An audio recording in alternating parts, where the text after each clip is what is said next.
Good evening, everyone, and welcome to the Graduate Certificate in Learning Design Showcase. I'm Maddie McWilliam from the Domestic Recruitment Team. Before we start this session tonight, I would like to acknowledge the First Nations peoples of Australia, including elders, both past and present, as well as emerging. I extend this respect to the traditional custodians of the land from which we are hosting this event today, the Gadigal people of the Eora Nation. I would like to acknowledge their enduring connection to this land, which has always been and always will be Aboriginal land. As we allow for a bit more time for some of our attendees to join online, I'd just like to run through a couple of tips so you can have the best experience tonight. We've decided to mute our videos and audio of the attendees to maximize the webinar experience, but please do ask your questions. We have a Q&A function down below your screen, and we will endeavour to answer these questions at the end of this session. Okay, well, I think we should get into it. Welcome to those who are just joining us. We are here tonight for the Graduate Certificate in Learning Design Showcase. Again, I'm Maddie McWilliam from the Domestic Recruitment Team. So tonight's session, we're going to have a great time. We're going to be looking into insights into some of your career options and developments through discussion with current teaching academics and industry experts within the learning design industry. I hope that you're going to be inspired by the personal experience from these industry experts and current students. You're going to discover how industry connections and how UTS tailors our program to meet industry needs. And you're going to learn about program structure, study options, including delivery modes. So to kick off our session tonight, I would love to introduce our guests on the panel. Tonight, we are joined by Dr. Keith Heggett. He is an Apple Distinguished Educator and a Google Certified Innovator. He's currently the academic lead for the Graduate Certificate in Learning Design at UTS. Keith has established a long career as a high school educator, worked in school leadership in government and non-government schools across the UK and Australia. We're also joined tonight by Seeta Chopra, who is the Director of Short Forms of Learning and Postgraduate Coursework in the Faculty of Arts and Social Sciences at UTS. Seeta has over 15 years of experience in senior project management, governance, and administration roles within the tertiary education sector. We also have Claire Selden with us tonight. She works as a learning designer within the New South Wales Department of Education and as a lecturer in learning design at the University of Technology, Sydney and the University of New England. We're also joined by Franco Ponte, a current student of the Graduate Certificate in Learning Design, and he is also the Director of Library Services at Deakin University Library. He manages a group of STEM and HASS Scholarly Services librarians, and he's working with learning designers to make sure that services and resources are included and utilized in course curricula. Well, with that, I think let's hand it over to the panel now. I would love to hear from each of you. If you maybe want to tell us a bit more about yourself and a bit more about your experience in learning design. Keith, how about we kick it off with you? Thanks, Maddie. I'm Keith. You can tell I work at UTS. I'm suitably branded for this evening's presentation. I'm the course coordinator, which means I had the pleasure of doing something that I love, which is designing a whole course about learning design and how we can make learning experiences better for people.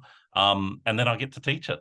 So yeah, I designed all 8 subjects, and along with my team, some of whom are here with me tonight, we teach the micro-credentials and the grad cert learning design. Excellent, fantastic. Claire, how about you? So I guess I'm actually a high school teacher. That's what I started out as, science high school. And I fell into learning design by accident, not even knowing what it was because I didn't want to work in a classroom anymore.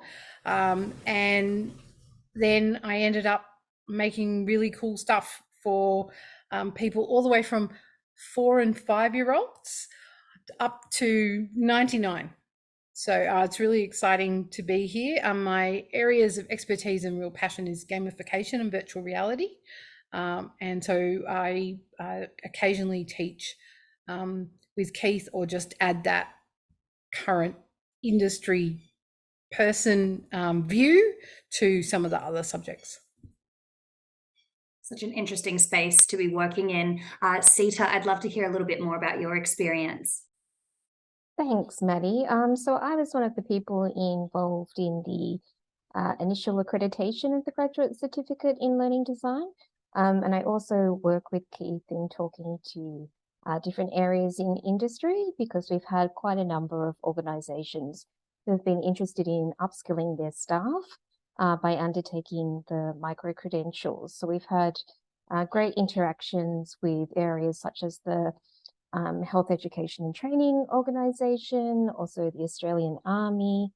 Yeah, I mean, one of the things that just really resonated with me then that Claire said, and what we looked at when we were designing the course, is around how a number of people kind of have fallen into learning design or come at it from other careers. So I think one of the positive aspects around this course is that we've noticed that a lot of people who may have been in the field for many years have really enjoyed coming back and getting that credential and seeing how theory really relates to practice. Lastly, Franco, could you tell us a little bit more about yourself and your experience? Sure. So I've been in academic libraries for most of my working career, really, and so started off shelving books, but sort of worked my way up in the library and many institutions in Victoria. I've worked at maybe 4 institutions here in Victoria, and I've just noticed over the course of the last 5 years, I think, the blending of the learning designers with what the library does, and optimizing all of those library digital resources that we have access to, and optimizing them through the curriculum. And as we become more digital, I see that connection sort of developing even more. And so I lead a team of librarians who do a lot of that work, and also have some learning designers in my team as well. So my interest comes from many different areas, but clearly there's a way that we can actually blend the two areas. It's great to have you all here tonight, and such a varied and a wealth of knowledge about learning design. Keith, I'm wondering, can you let us know what learning design program is and who it's for? Yeah, the easiest answer to that question is, who isn't it for? But I'll be a little more precise. Something that we've noticed across all kinds of industries, and I'm talking in the corporate sector, the not-for-profit sector, the higher education sector, the school sector, pretty much everywhere, is this growing interest in more effective learning and development opportunities for employees. And they need people who can actually design those kinds of learning experiences. Hence, you need learning designers. And just in the last 5 or 10 years in Australia, there's been this real explosion of interest and employment calls for people who are called learning designers or instructional designers or learning experience designers. But ultimately, they are people who work primarily with multimedia technologies or online technologies and things like learning management systems to create learning experiences that are both effective and efficient. And if you've ever had an interest in that kind of thing, and you've wanted to upskill in your ability to perhaps deliver courses online or to design courses online, to train or to facilitate or to assess or to evaluate, then this is the course for you. Regardless of your educational background, whether you're a teacher perhaps or you're not, we have lots and lots of opportunities, and we'll teach you everything you need to know to go from knowing nothing about learning design to walking into your first learning design job. And Claire, it's an ever-evolving field in learning design. What recent trends do you believe are having the most significant impact on professionals who are following this career path? So if you'd asked me this at the beginning of the year, I would not have said AI.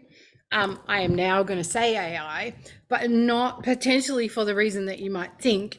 As somebody who's just recently made some professional learning, trying to teach people how to use AI safely and well, one of the things you need to be able to do as a professional learning designer is tell people who want learning and don't know anything about it, that their idea is no good.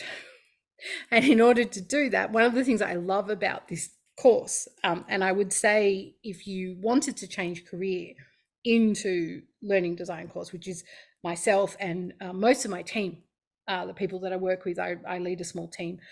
They're all learning designers, and none of them started as a learning designer. I'm not sure many people do. In fact, I think we come to it through all sorts of ways. We now look for the graduate certificate preferentially. And part of the reason is because you get a really broad understanding of all the different things that feed in, that are important to the industry and learning design, including things like when something is overhyped, when something isn't good, to have that knowledge of being able to analyze, evaluate, design something based on who your learners are and what you want them to learn, rather than what is the newest, shiniest thing, which is currently AI, but ironically was once VR and gamification. And they were both overhyped and oversold and underdelivered, and are now useful tools within a learning design toolkit. So the other thing I guess I would say, and I know I've talked too long, is that the answer to that question will change. And so as a good learning designer, even if you're already in the industry, doing some micro credentials to keep your knowledge relevant and current.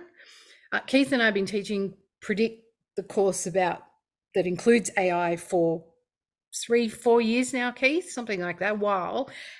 And we have to keep rewriting sections of it because the tech changes, because the pedagogy changes, because understanding of things change. So regardless of whether you've never done any learning design or you're already working in the industry, being able to engage with that cutting edge stuff and latest research is part of what you need to do as a functional learning designer, is keep your eye on that. Very interesting. Sita, can you give us a little bit of detail about some of the feedback that students or alumni have given with their experience doing this course? Yeah, and look, I was really happy to research into this question as well, because we've had such a great lot of feedback coming from people that are in the course, but also those that have graduated. I've just pulled out an example from somebody who completed the course last December, and they'd written into us in March, basically saying that they were really happy that the course was well designed, fantastic teaching and industry experts, as we have here before us. And also just acknowledging that in a course about learning design, thankfully the learning design that was put into it was really exemplary. But the bit that we always like to see is around the career success of our graduates. So this alumni actually said, I also wanted to let you know that I'm just about to start a full-time job with ING as a learning experience designer. It was an intense interview process, but thanks to the portfolio I put together throughout the grad cert, I was able to provide lots of examples of my knowledge and skills in learning design. So thank you for developing a course that so adequately equips students to work in the field upon course completion. And I know that Keith will talk a little bit more around the work subject involved in the graduate certificate and the portfolio, but we definitely have been getting really good feedback from graduates around how useful that portfolio is to, in the interview process. And Franco, you're a current student, so maybe you could give us a bit of your story and your experience and what you've learned from the program. What are you finding most useful in your current role? Yeah, so I just want to echo both Claire and Sita around the fact that it's very industry focused, and it has so much currency, with lots of discussions around things that are happening in the industry now around generative AI, and having those philosophical discussions and introducing those challenges to the students so that you can actually think about it in ways to potentially resolve those issues, or even just have a discussion in relation to those things. So the learning content, the assessments, the conversations, they're all related to the work environment and the broader industry that you'll be stepping into. I think that aspect of the course has been really enlightening for me. the course is of course delivered with a real pragmatic approach to learning design. There are lots of activities to allow you to sort of test out all those new tools, which I think are fantastic because you would not normally get the opportunity to do that sort of thing. And it doesn't shy away from those complex issues and problems that the industry does face. So you get a real opportunity to have a discussion with your instructor, with other students, and really delve into those current issues, I suppose. I mean, that's a perfect segue for my next question, Franco. So thank you. So in this rapidly changing world, and there are these challenges in the industry, what skills and competencies do you all think are most important for future learning designers to gain? I'd love to hear from each of you if you have something to say. Maybe Sita, would you like to weigh in? Yeah, I mean, I think that ability to actually question and iterate. So being able to, discuss with your client or whoever you're working with around the rationale for why you've designed something the way you have, and really having that confidence to be able to explain it to them. I think that's really critical. Keith, maybe you have something to add as well. Yeah, absolutely. I want to say that something that people often assume about learning design is that they spend all their time in a box, in the dark, hacking away at a computer. And that couldn't be further from the truth. When you look at the skills that employers want amongst learning designers, of course, they want a deep knowledge and a deep understanding of learning and how to design for learning. But the other thing that employers really look for are good high-level communication skills, because often as a learning designer, you kind of become a de facto project manager, and that's one of the kind of career pathways of learning designers is into project management, because you already do so much of it. But as a de facto, as a learning designer, you are constantly explaining why you've made specific design decisions about learning experiences to people. And to do that, you need to be able to communicate. So high-level communication skills are so essential, and we focus on developing those through the assessment tasks as well.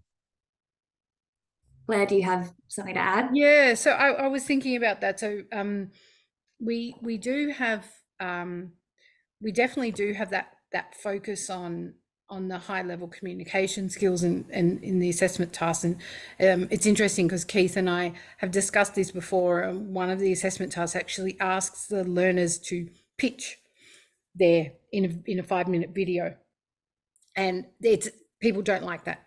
I don't like being on video. I don't like the sound of my own voice. Do I have to do this? Yes, but so I have one of my team reapplying for her job, and I was on the panel, and she is doing the grad cert at the moment, and she, as part of her New South Wales government recruitment process, needed to talk through a piece of work that she had done and explain the pedagogy, the design decisions, whatever.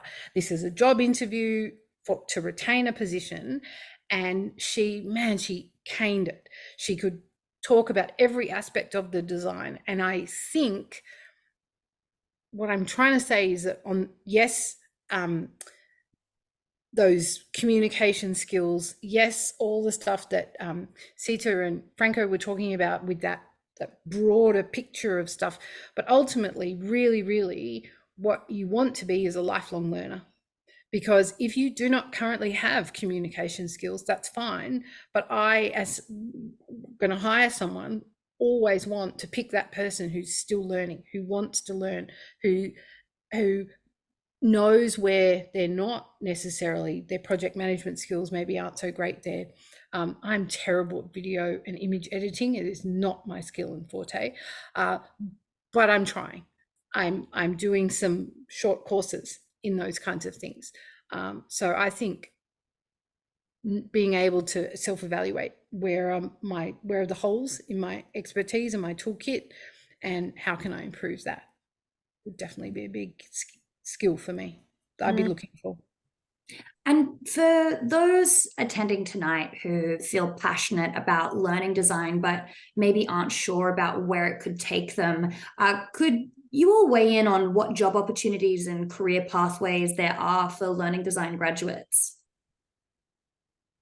Yeah, this is something that I'm really interested in, because I like to keep a track on where all our graduates end up, and what they're doing, and I think the first thing is it's a growing field, and it's growing not just in Australia but internationally. I think they were talking about 15% growth over the next couple of years, which is brilliant, right?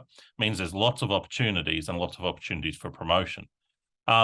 So we find that some of our graduates end up working in higher education institutions and in professional or in academic roles. We also find some of our graduates go on and work in the corporate sector. So the example that Cedar gave, we seem to get a lot who end up in the finance sector. And I think that's because the finance sector is really getting ahead in the way that they're looking to become those learning organizations. So they're employing a lot of learning and learning experience designers. And then we get a lot of people who end up working for not-for-profit and kind of community education groups. To give you a breadth of that, we've had people working for the tenancy rights union. We've had people working for the Australian Association of Mathematics Educators. We've got people who are currently working for the Australian Institute of Sport as learning designers. Sport and learning design is a huge thing, which is fascinating, I think. And so on. So what most of our graduates do, they go in as graduate or beginner learning designers, but what we found is that very quickly, because of the training and the experience that they've already got, they end up in quite senior roles. So in some of the big learning design companies like Curio or OES, we've got people who only graduated a couple of years ago and they're already team leaders or senior learning designers. So that's pretty exciting stuff. Yeah. It's a very exciting field. Thank you all for sharing your insights there. Now that we've looked at the broader landscape of learning design trends, Dr. Keith Heggett and Sita Chopra, could you both share some specific highlights or features of the online courses that align with these industry developments? Yeah, for sure. So what we've noticed is that in the past, as I was saying, there's all this call for learning designers, but increasingly there weren't enough learning designers to fill this role. And we wanted to make sure that there was a credential out there that people could undertake, and then at the end of it, they could feel confident saying that, yes, I've got the skills to be a learning designer. And so often we get people who are who are currently working as learning designers who come and do this qualification because they want that recognition that they're now a learning designer. Although we get lots of people who are new to the field as well. I think a couple of the things that are really worth mentioning in terms of the course is that it is, as everyone else has said, it's industry focused, but it's really, really practical. I get really frustrated when people suggest that learning design is an old field or it's a backwards looking field, or the thing that we should be doing in this course is writing essays about how people learn or anything like that. What we want to do is help people to take the tools that are available today, things like learning analytics, things like interactive multimedia, things like VR and gamification, and then help them to turn those into learning experiences that will actually improve the outcomes, regardless of whether that's in a corporate setting, a higher education setting, in a primary school setting, or wherever. And we get to dive into some of the most exciting parts of society and education and technology that are out there today. So in Predict, one of the subjects that I'll talk about in a moment, we've got a whole unit about artificial intelligence and machine learning. In fact, you can go and create your own chatbot if you want. And we've actually had people who've created a chatbot and showed it to their boss at work at a university. And their boss has said, that's really good. We need to install it in the library because it works so well. But I think the part that I'm most pleased with out of the whole course is the final subject, which We don't offer it as a micro-credential. It's only for people who complete the whole graduate certificate. And it's called Work, Learning Design Project. And it's an internship-like experience. So that means that we will, and I'm in the process of doing this right now. So I sent an email to Franco just a couple of days ago to start this process, where I've asked all of the students enrolled in Work, what kind of internship-like experience are you most interested in that will help you meet the goals that you want to achieve? Do you want an internship at a learning design company? Do you want an internship at a university to go into higher education? Do you want an internship in a different setting, in a social business or a corporate setting? Or do you want to work on something currently within your own workplace that might be related to your current work or efforts to get promoted? And then over the next 6 weeks, we spend time, I act as their kind of supervisor and mentor, and they undertake an internship-like experience. And at the end of it, as well as all the other assessment tasks that contribute to their portfolio, they've got a complete learning design object that they can point to and say, this is what I've done. And it's such an asset when they go to that first interview or they go for a promotion in their current role, and people say, can you tell us about a project that you've been involved in, which seems to be a question in every interview I've ever been in. And they can say, yes, I can. Let me tell you about Work, my learning design project. And it's such a fantastic opportunity. So that's one of the things that I'm really proud of it. I should mention that the grad cert is structured really differently to the traditional university subject. Okay, so one of the things we know is that learning designers need to be really proactive. They need to be across a range of different areas. And so what we did is your normal grad cert is only 4 subjects. But what we did is we decided we'd cut them all in half. So there are now 8 subjects, and that allowed us to cover the breadth of all the different kinds of things that a learning designer needs to know. They only go for 6 weeks each, and you do them in series. So subject 1, then subject 2, then subject 3, then subject 4, all the way to subject 8. And that means you can do it, even if you're doing it part-time, in about 8 weeks.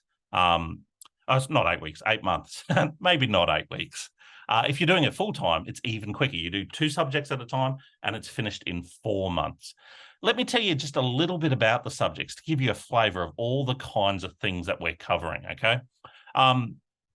So in Think, we do everything about learning theories. I call this subject everything from behaviorism to connectivism and everything in between, okay? So we talk about constructivism, and we talk about connectivism and behaviorism and cognitivism and learning science, and all of those kinds of important things. But we talk about them in the context of learning design. So it's not your psychology of education course. This is, what do these theories of learning tell us about how we design learning experiences? So again, it's really hands-on and practical. In designing for learning, which is a micro-credential, our most popular micro-credential, what we do in that subject is we introduce students to instructional theories. So we touch on the classics, the principles of instruction. We talk about ADDIE and all of those kinds of things.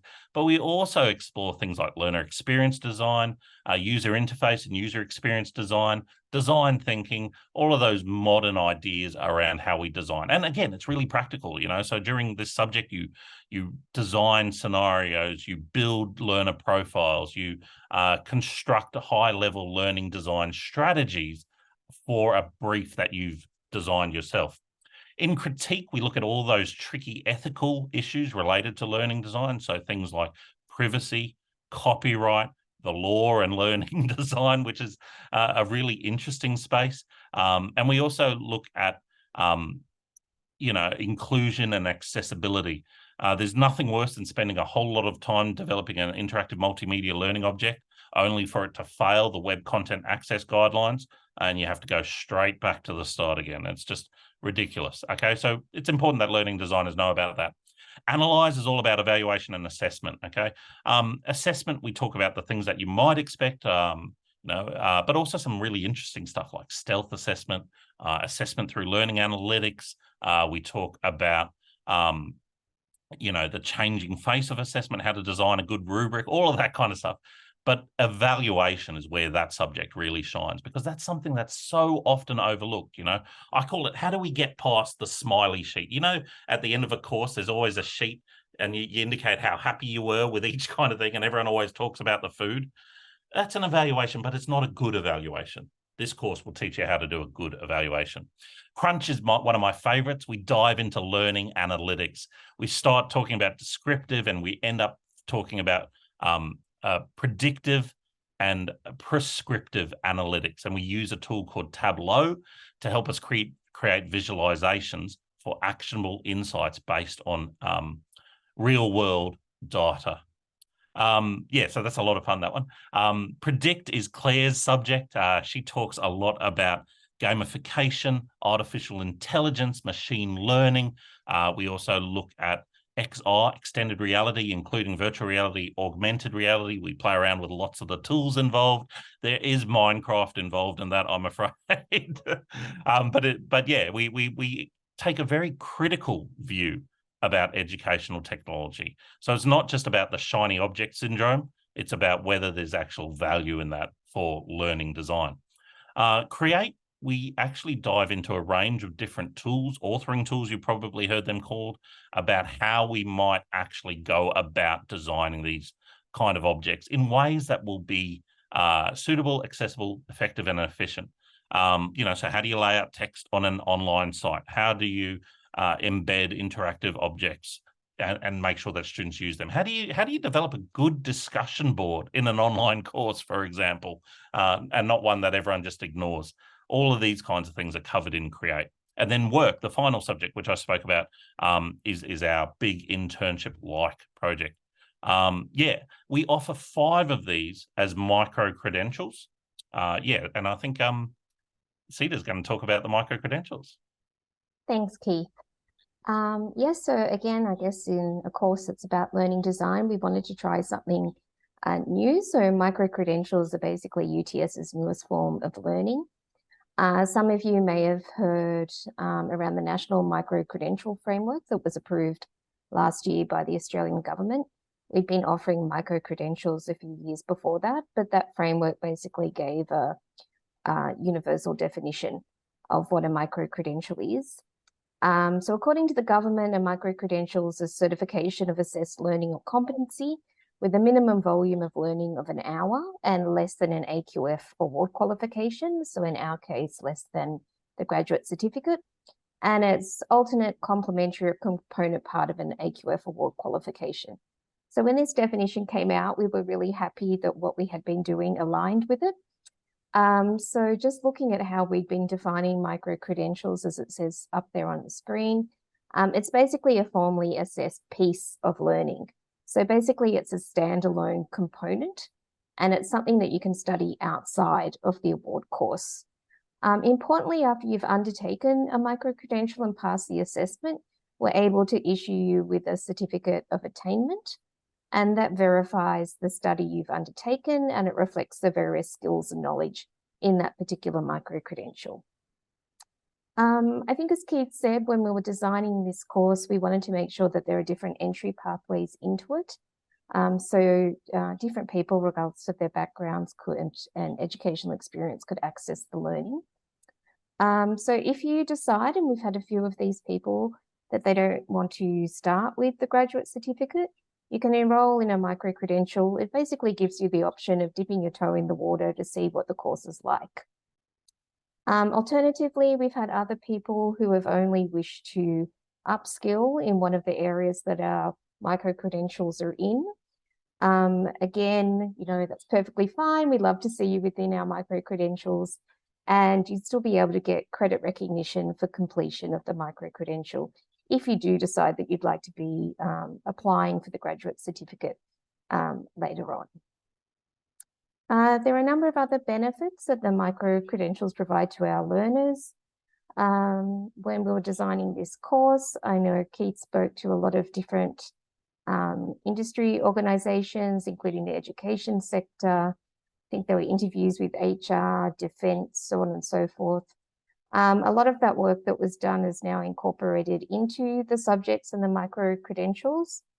And I'm not sure, Keith, if we mentioned this, but there are the in-conversation sessions and the expression sessions that are also part of the degree. And if you're doing the micro-credentials, you'd also be able to access those. Should I mention what an expression session is? Please jump in. Because the name is a bit misleading. I just like the I rhyme. love the name. That's why I brought it in. And so the final week of every subject or micro-credential is light on content, but the focus is on what happens during the live session, the workshop, and they take place in the evening on a Wednesday or a Thursday. And the final week is the expression session, and that's where we invite an industry expert, usually somebody who's a learning designer or someone in a learning design adjacent role. So they might be a learning analyst, for example. And we get them to explain and to run a workshop showing how everything that the students have been learning, for example, they might have been learning about creating interactive multimedia objects, how that relates to what they're doing in their job at that time. And we've had some fantastic people come in and run wonderful workshops on things like accessibility or virtual reality or, what they do as learning designers.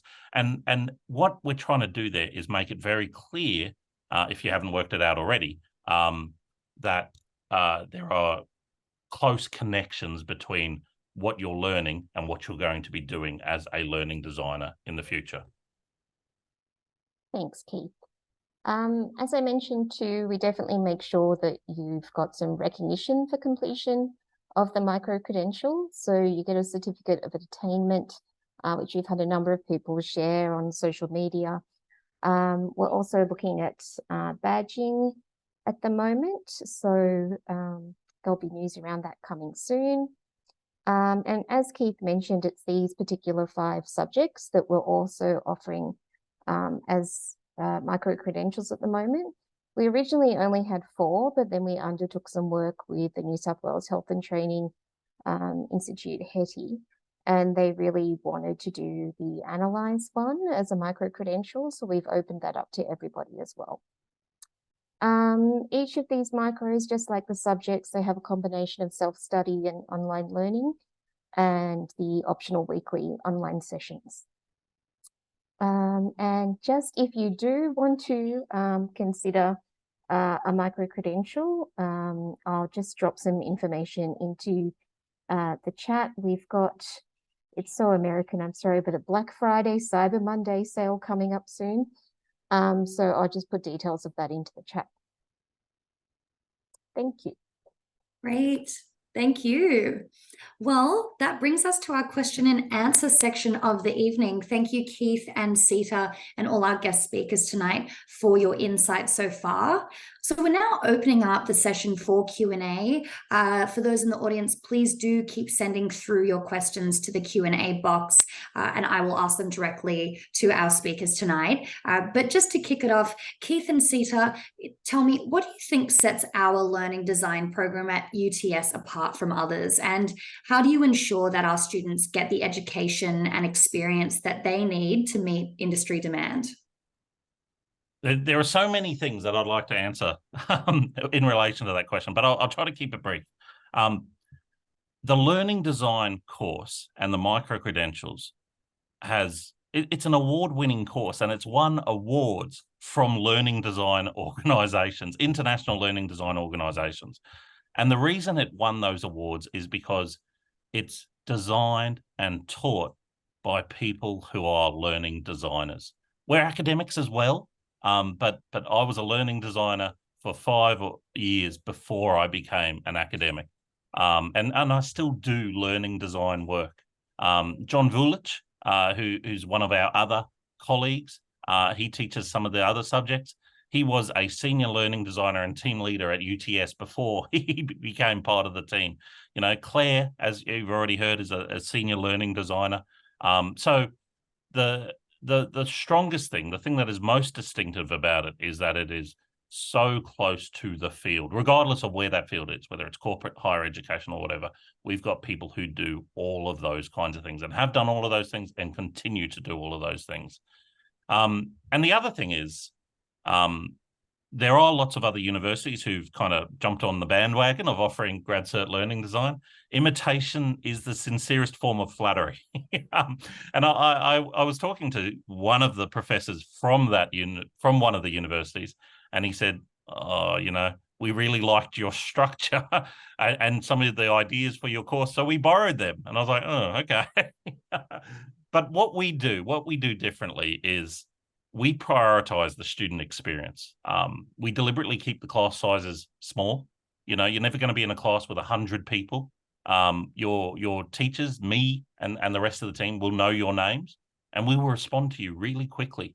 The number one thing that we know about learning experience is that the learner experience begins right now. And it is so important that you have a good learning experience. And I think we do that far better than any other university out there. Fantastic. Claire, I know you've touched on this a bit in the session already, but what advice do you have for those tonight who are still considering pursuing learning design programs?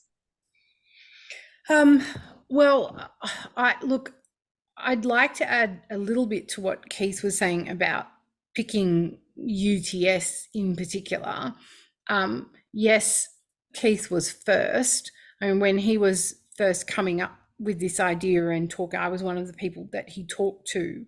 And at that time, there wasn't really anything, like a lot of people learning design had fallen into it one way or the other. We had some kind of background or cert for or something. But one of the things that I really love about UTS in general as an institution is there's a focus on mastery education. And what I mean by that is that the rubric for the assessment task is there, but there is no limit or bell curve marking or anything like that. So our goal as educators in this course is to help every learner get the most they can out of the course. And if that means that you want to give me drafts, you want feedback, you need help brainstorming, my job is not to be a black box or a dispenser of knowledge and theory. My job as an educator is to be by your side as you work through the theory, as you apply it to your current job, your current space, something real, and help you get the absolute best, most out of the course, not to guess what you need to do to get a mark. And obviously that's not the case for all other universities, but it's certainly, compared to my university experience or even the postgrad experience of some of my colleagues, what we really focus on UTS, like Keith said, is that student experience where you're I mean, it sounds kind of corny, but it's like your individual success in developing yourself as a learning designer actually matters to me. I want you to master the content to the level or extent that you can. Somebody asked a question before about, I'm working full time. Can I do this course? Yes, you can. You 100% can. And you can do this course without ever coming to a live session if you can't make them because you have children who need to eat, for example. But you can reach out and speak to the lecturers, to the academics, and talk to people to get help. And it's a small group, we're a small community, like Keith said, and we want you to have success. And I really find that different about UTS. Fantastic. Franco, did you have something to add to that point? I really do. I just want to reiterate and echo both Claire and Keith, and as a student of the course, that intentional construction that Keith has talked about is really obvious through the design of the course. And there's the clarity is really there, and it's obvious, and the scaffolded nature of how the course builds from, you start off with think around the learning theories right through to your project, I think is really obvious in the course. So Your assessment is made clear from the beginning, from the outset. The rubric helps. You have guidance throughout. There are examples of best practice that you can discuss with your instructor. The conversations and the one-on-ones with your instructor as well really helps clarify things, and you're left in no doubt how to achieve success. So I think from a student's perspective, it's fantastic. Thank you for that, Franco. I've got a question for all of you here. Again, we have touched a little bit on this, but I would love to hear your perspective. Looking ahead, what emerging trends or challenges do you foresee in learning design? We've talked a little bit about AI, staying adaptable. How can students coming to UTS to begin this course prepare themselves to thrive in that evolving landscape? Maybe Sita, do you want to kick us off with that one? Thanks, Maddie. Sorry, I was just replying to one of the questions. Look, I think as we've mentioned, the great thing about this course is the fact that we've got academics and industry involved. So any of those emerging trends are likely to be addressed in conversation session, the expression sessions, conversations like this. There's also the Australian Association of Learning Designers, which Keith has created. So even if you're a student or you've graduated from the course or you're just involved in learning design and want to be part of that, then there's a community of people out there that you can be talking to. And I think that's also another thing that's quite unique about our degree.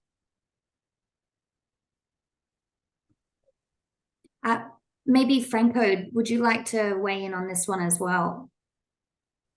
Yeah, I would agree with Sita around those expression sessions, that you get a real flavour of what's happening in the industry when you get have a presentation from somebody who's working. Those philosophical discussions around generative AI and other things that are sort of emerging in this space is always present, and Keith is always with his finger on the pulse. Keith, I'm throwing you in it, as well as the other instructors too. Everybody really gives you the opportunity to discuss those issues and think about how you would actually approach them in a learning design role. Well, maybe just to finish here tonight, do each of you have maybe one tip that you could give our audience who are considering joining the program? Maybe Claire, would you like to start us off on this one? What's a tip you could give our future program attendees? Ooh, be brave, be bold. When I say, would you like a free license to learn how to use VR software, say yes. Yes, I would, Claire. That sounds cool. One of the coolest things that happened to me relatively recently, I was talking to an ex-student. I get emails from ex-students asking questions and looking for career advice sometimes. Very recently, an ex-student contacted me via the department because she'd just gotten a job in a completely unrelated area of the department and was like, I need to know something and I realize you work here. Can you tell me X? Which was awesome. But what she said to me is, because she had already been a learning designer for a while and she was an ex-teacher. And she said to me, Claire, I don't know if you taught me anything I didn't know, but what you did do constantly and with love is push me out of my comfort zone and ask me to try something different. And it made me a better learning designer. And so what I guess I would say to you as a student coming into this course, be bold, be brave, push your boundaries, try something new, because you'll get so much out of it. Great advice. Keith, what would your tip be? Claire stole mine. Yeah, I was going to say be bold. Take the plunge, you'll meet some people, you'll learn some things, and who knows, you might get a new career out of it, right? It's going to be awesome. It always is, it's such a pleasure to work with people in this course. And Franco, do you have any advice or tips, seeing as you are a current student? Yeah, I think, I guess from being bold and being brave, you can throw yourself into this course and make and network with so many people. You can meet a lot of great learning designers who are already working in the industry, but also a lot of the students are also working in different areas as well, where you can make lots and lots of connections before you even start your journey in learning design. So I would encourage everybody to put an application in and go for it. Fantastic. And Sita, lucky last, what would your tip or advice be? I mean, I've undertaken postgraduate study. I remember thinking, you know, how am I going to fit this in with work? Is this really something that's going to help me in my career? I think if any of you are still a little bit unsure, just reach out to us. Like, we're really happy to talk to you, answer any further questions that you might have. Again, if you're not sure if you want to do the whole degree to start with, consider those micro-credentials. But again, we're just really happy to talk to you about the course and try to help you with any of those questions that you may have. And I think one of the things, if it hasn't come across from what we've been saying, is that this is really a supportive group of people that work on this course. So we all really want to see people do well.